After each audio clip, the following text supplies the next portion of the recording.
السلام عليكم اخواتي، كي دايرين؟ لاباس عليكم؟ كلشي مزيان؟ نتمنىكم كاملين تكونوا بخير وعلى خير. بالنسبه لليوم ان شاء الله غادي نحضر معكم هذا الكيك هذا صراحه اللي كيجي زوين.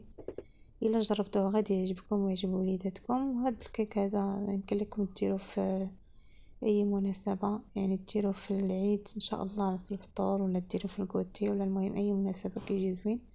وإلا عجبتكم الوصفة ما تنساوش لايك الفيديو واشتراك في القناة وتبارطاجيو الوصفة مع الأصدقاء ديالكم. ودابا غادي نشوفوا طريقة التحضير.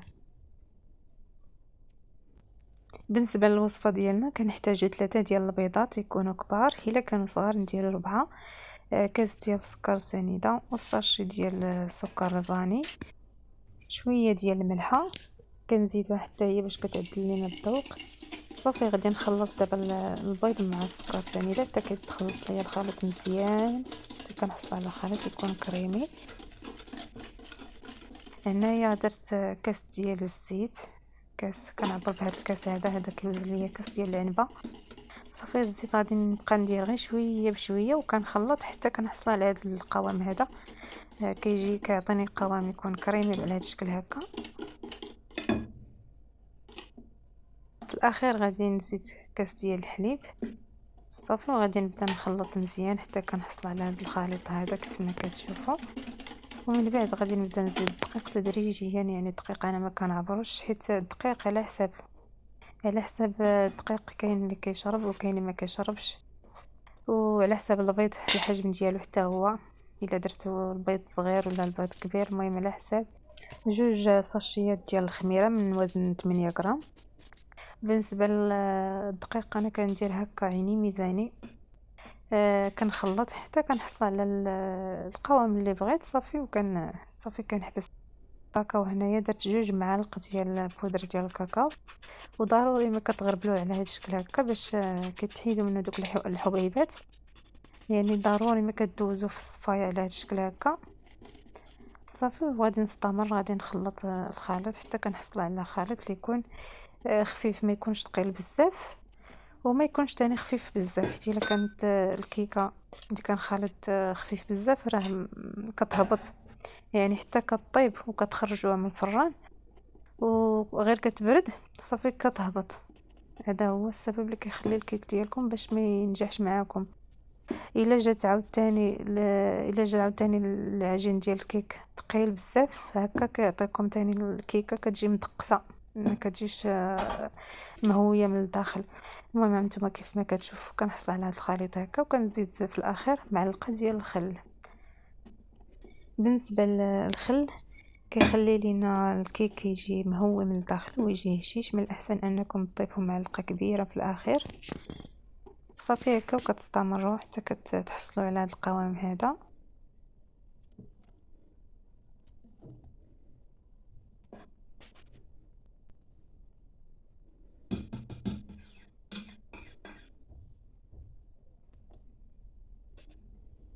صافي هنايا غادي ناخذ المول، غادي ندهنو بالزبده مزيان وغادي نرشو بالدقيق. بالنسبه للمول من الاحسن الا عندكم مول يكون مربع من الاحسن، والمول راه كيكون كبير. انا درتو في هذا راه كبير، راه غير كيبان صغير في الكاميرا ما هو راه كبير، يعني كيكون من حجم عائلي. باش يلا تجيكم الكيكه ديالكم هي هذيك. بالنسبه للفران كنكون مسخنه من قبل، كندير العافيه غير من التحت وكنقص مزيان ونخليه يسخن على خاطرو على ما كنوجد الكيكه. بالنسبه للكيك كندخلوه للفران وكنخليه لمده تقريبا 40 دقيقه حتى كيطيب مزيان وكنخرجوه. صافي هنايا كيف ما كتشوفوا انا عندي الفران مايل شويه، داكشي علاش جاتني هكا مايله. خليتها حتى بردات. دابا غادي نثقبها كامل على هذا الشكل هكا كيف ما كتشوفوا هكا، باش غادي نحضروا صوص وغادي نسقيوه بها. وبالنسبه للصوص اللي غادي نسقيو به الكيك ديالنا غادي نحتاجو فيه 2 كيسان ديال الحليب، ساشي ديال السكر الفاني، 2 ساشيات ديال قهوه سريعه الذوبان. وغادي ناخذ السكر حسب الذوق، يعني السكر كديروا على حسب الذوق ديالكم. انا درت هنايا 3 ديال المعالق ديال السكر.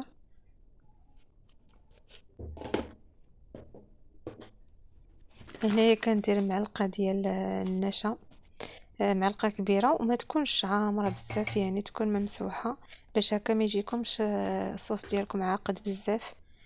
وغادي ناخذ 3 ديال المعالق ديال الكاكاو. صافي هكا غادي نديرهم في الصفايه وغادي نغربلهم مزيان.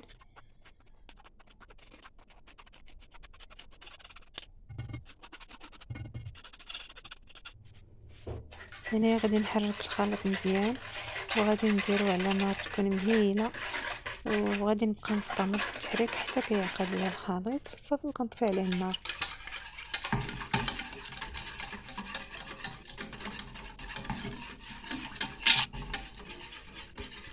صافي هنايا كنبقاو مستمرين في التحراك هكا على هاد الشكل حتى كنحصلوا على خليط يكون عاقد شويه هكا، وغادي نطفيو عليه.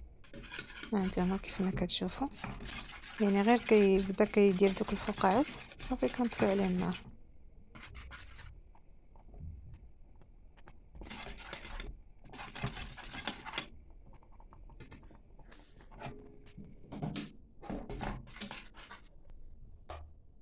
هنايا من بعد ما حضرنا الصوص غادي نديروه على الكيك ديالنا، الكيك اللي كيكون بارد، باش كتشرب لينا داك الصوص.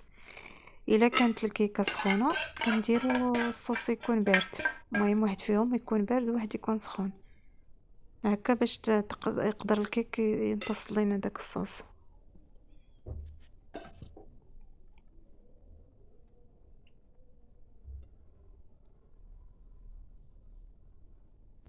وبالنسبه للتزيين كتزينوا على حساب اللي عندكم. انا عندي هاد حبيبات الشوكولاته هما اللي كانوا متوفرين عندي، هما باش زينت. يمكن لكم تاخذوا غير الشوكولاته هكا تقطعوا قطع صغيره هكا وديروا فوق منها، ولا ديروا اي حاجه، ديروا اللوز ولا ديروا هكا القرقاع، المهم اي حاجه عندكم يمكن لكم انكم تزينوا بها كتجي زوينه.